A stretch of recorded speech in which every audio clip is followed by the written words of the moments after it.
Jami-Lee Ross, 5 minutes. Speaker, it's very good to be back in the House, Mr. Speaker, after the summer adjournment.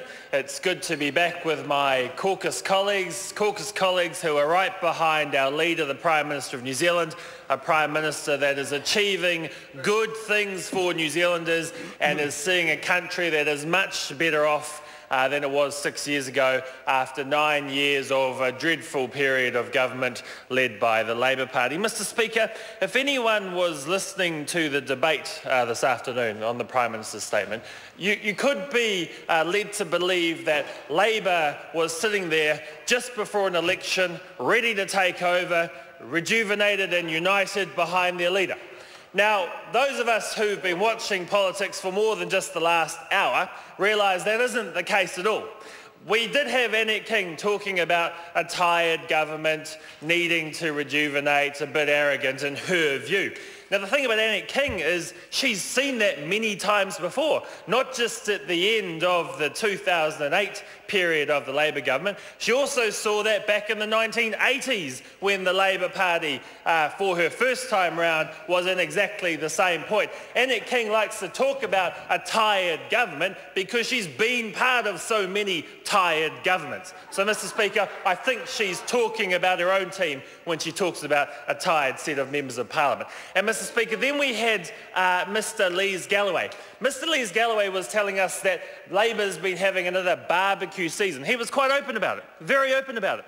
Another barbecue season. The interesting thing about the barbecue season he spoke about was that he only talked to 4 people at the barbecue, because the 4 people he talked to at the barbecue were the 4 people that think Andrew Little is a good leader of the Labour Party. We know for a fact that Andrew Little only has 4 members of his party in his caucus supporting him.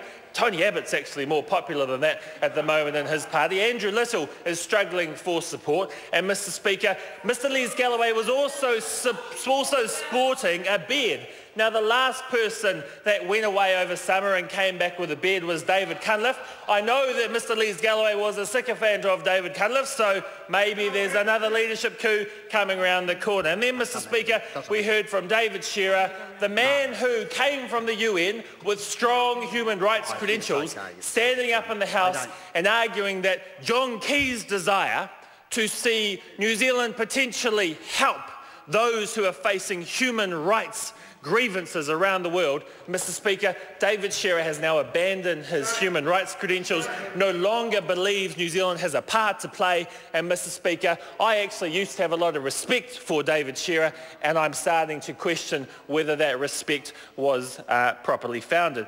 Mr. Speaker, I'm part of the National Party because I believe that we need to grow wages in this country. I believe we need to get more people into jobs in this country. I believe we need to have more children getting access to education, more children and older people getting access to the operation of the health services they need. And, Mr. Speaker, we also need to see more people getting access to housing in this country.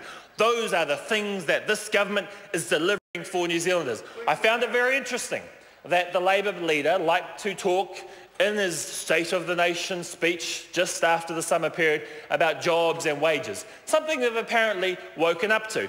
Mr. Speaker, the interesting thing about that is National is delivering more jobs for New Zealanders. National is delivering higher wages for New Zealanders. In the last year, 80,000 New Zealanders got into work, came off the dole queue, came out of unemployment, came out of training and got jobs. 80,000 more people. Mr. Speaker, average wages are also up and going faster than inflation. Mr. Speaker, New Zealanders are wealthier. More New Zealanders are in jobs. Mr. Speaker, we are delivering on exactly the things that Andrew Little thinks government should be delivering it. In fact, I saw his speech as a bit of a vote of confidence. Apart from the fact that he's created a job for Mr. Grant Robertson to go around and set up a commission because he's looking a bit bored at the moment. You've got to give your leadership opponents an opportunity to do something else. That's what's happening with Mr. Robertson. But, Mr. Speaker, we are delivering. We are doing what New Zealanders want. We have the support of New Zealanders. And when they talk about the National Party looking after their mates, the thing about it, Mr. Speaker, is we've got so many mates around the country. We are looking after them. We are looking after all New Zealanders. And, Mr. Speaker, that's why I'm proud to be on this side of the House.